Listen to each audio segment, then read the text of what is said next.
napakahalaga po sa atin. Lagi po namin paulit-ulit na isineshare yan. Kahit matagal ng member, inuulit pa natin ang Gospel of Salvation. Pero marami nagsasabi sa amin, salvation na naman.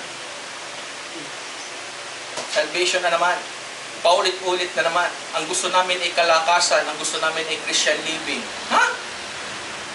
Paano yun mangyayari? Kung hindi nandoon yung intimacy mo, nandoon yung intimate relationship mo sa Panginoon.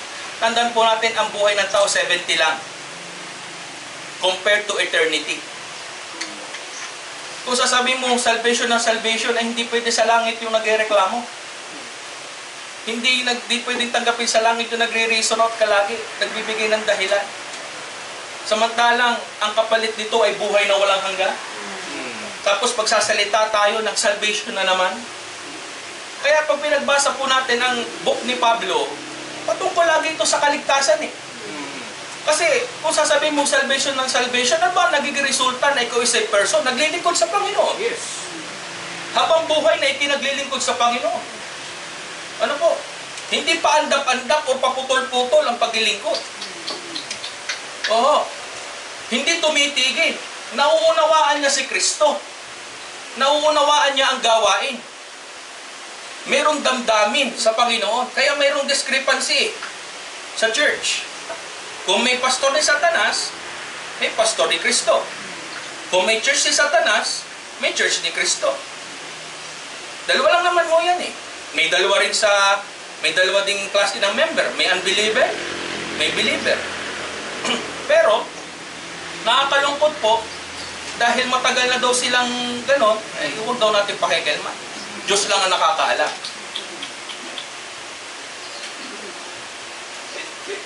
Di ba? Diyos lang ang nakakaalam. Di ba yung for we know in Corinthians chapter 1 verse 5? The oidamen, and for we know that we let these earthly things. Ibig sabihin, hindi mo alam at Diyos lang nakakaalam ng kaligtasan. Hindi rin alam na sister na may approval. Kaya sinabi ko, ligtas ka, yes. May approval ba ng Diyos? Anong waga? Sabi mo sa pastor, may approval. Eh kung sabi ng Diyos ay hindi at kiniklaim mong oo, paano yun? Ay tinanggap na naman ho namin, hindi nga sa pagtanggap eh. Kung pagtanggap ang pababasihan, walang impyerno. Lahat tumanggap eh. Sa mission po namin sa Chaong, noong ako po ay nailagay doon, na-install as a missionary, 3 years ko pong natrabaho, 47 o 45 souls na nabautismuhan ko within 3 months. Oh, ang bilis.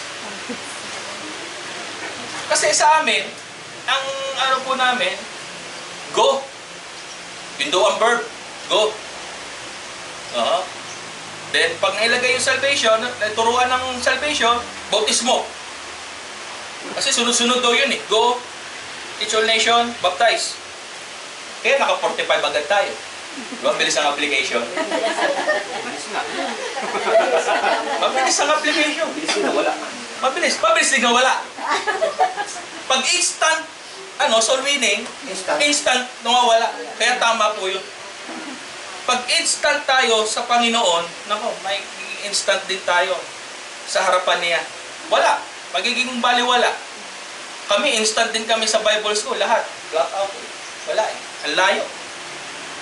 How much more ako? 3 years akong gumastos. Ang laki ho ng ginastos ko sa Makati. Ang laki ng ginastos ko ho dyan. Sabi ko nga ho, bakit ngayon lang? Gusto ko kong kausapin ng Panginoon, bakit po ngayon lang? Panginoon, bakit ngayon lang?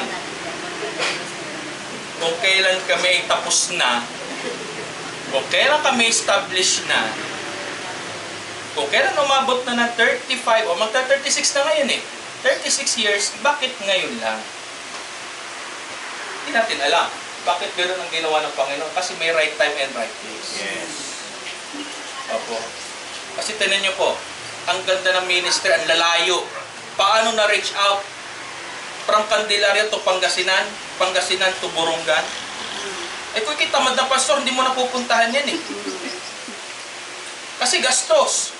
Kasi ang gusto agad ng pastor, magkapera dito. So dito na lang siya.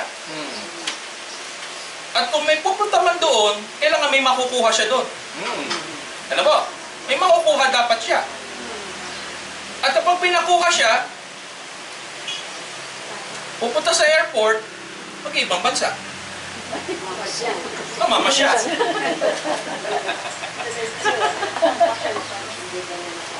Di po ba? Hindi po ganyan po ang gawain. Hindi po naiintindihan ang tungkulin.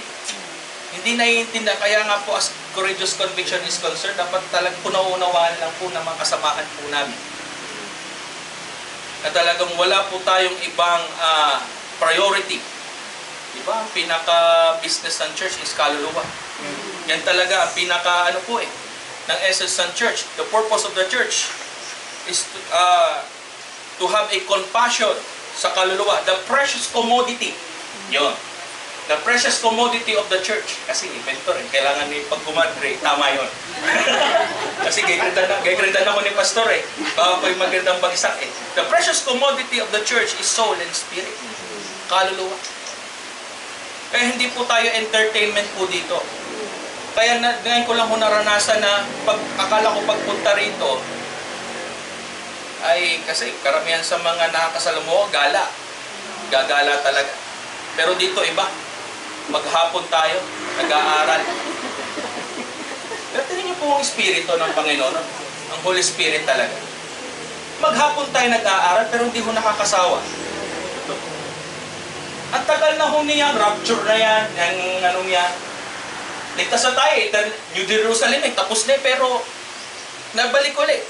5 beses yung napupaso na ituro yun sa amin. Pero nalilito pa rin. Pero, nagkakaroon ng impact May ibang katanungan, mayroon naman nagkakaroon ng ibang insight, may mga bago natututunan. Yan ang espiritu talaga na hinaharap ko. Amen. Yan pong espiritu na hinahanap natin. Lalo na ang Gloryland Church, yan po dapat. Kasi nasa